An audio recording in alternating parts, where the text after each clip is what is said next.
Hello friends, कैसे हैं आप सब। उम्मीद करता हूँ सभी अपने अपने घरों में सुरक्षित हैं। आज हम बात करेंगे संघ लोक सेवा आयोग के एग्ज़ाम पैटर्न की। संघ लोक सेवा आयोग एक ऐसा सपना होता है विद्यार्थियों का, जिसे पूरा करने के लिए तन मन धन से विद्यार्थी जुटे रहते हैं। जो विद्यार्थी फीस दे सकते हैं, हाई क्लास फैमिली से बिलोंग करते हैं, वो बाहर जाकर तैयारी करते हैं। लेकिन जो उस चीज़ को अफोर्ड नहीं कर सकते, वो घर में ही रहकर तैयारी करते हैं।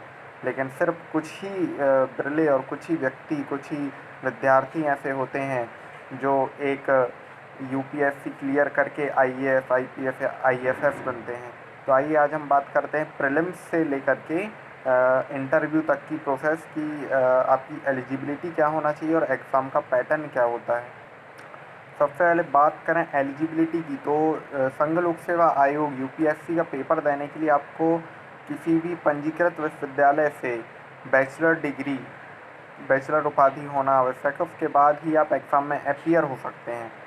अब हम बात करते हैं एग्ज़ाम का पैटर्न। सबसे पहले प्रीलिम्स होता है, जिसमें दो पेपर होते हैं। एक पेपर होता है जीएस का और एक पेपर होता है सी सेट का। जो सी सेट का पेपर होता है वो सिर्फ क्वालिफाइंग नेचर का होता है। आपको मेरिट में आना होता है जीएस के मार्क्स से। अगर आपके जीएस के मार्क्स अच्छे हैं तो आप मेरिट में आएंगे। प्रीलिम्स में शॉर्ट लिस्ट होने के बाद आपको एक महत्वपूर्ण स्टेप से गुजरना पड़ता है, जिसे हम कहते हैं मेंस। मेंस में 9 पेपर होते हैं, लेकिन जो शुरू के 2 पेपर हैं, पेपर ए और पेपर बी।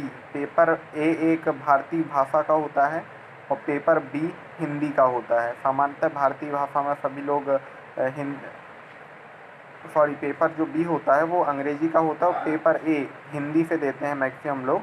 लेकिन उसमें हम पंजीकृत भारतीय भाषाओं में से कोई भी एक भारतीय भाषा चुन सकते हैं। ये जो 2 पेपर हैं क्वालिफाइंग नेचर के होते हैं, इसमें सिर्फ आपको पास होना होता है, इसके मार्क्स मेरिट में नहीं जोड़े जाते। आइए अब बात करते हैं अगले महत्वपूर्ण 7 पेपरों की।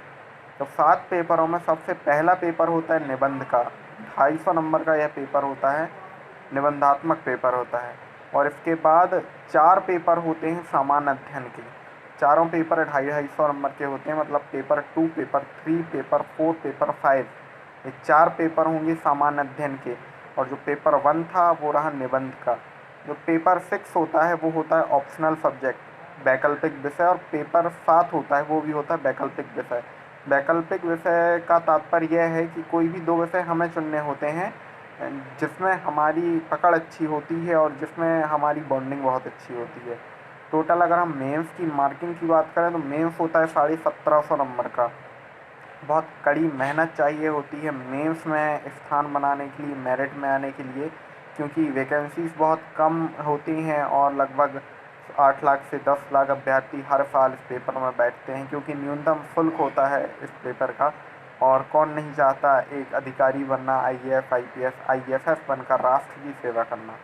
कुछ ही विद्यार्थी होते हैं ऐसे जो चयनित होकर पहुंचते हैं, चाहे लाल बहादुर शास्त्री राष्ट्रीय प्रशासनिक अकादमी में हो, चाहे राष्ट्रीय पुलिस अकादमी में हो, और वहाँ से ट्रेनिंग प्राप्त करके एक ऐसे अधिकारी बन के समाज में आते हैं जो हर वर्ग, हर तबके को समझे और हर तबके की पीड़ा का अंत करे। जैसा कि मैं बताया, मेंस 1750 नंबर का होता है। इसमें आपकी मेरिट बनती है। मेंस में क्वालिफाइंग होने के बाद 275 नंबर का इंटरव्यू होता है। इंटरव्यू में अगर आपके मार्क्स बहुत अच्छे आए या बहुत कम आए, लेकिन अगर मेंस में आपके मार्क्स बहुत अच्छे हैं तो इंटरव्यू का ज़्यादा फ़र्क नहीं पड़ता है। लेकिन अगर मेंस में आपके मार्क्स कम है, आप बाउंड्री लेवल में हैं, तो बहुत ज़रूरी है कि आप इंटरव्यू में बहुत अच्छे मार्क्स गेन करें।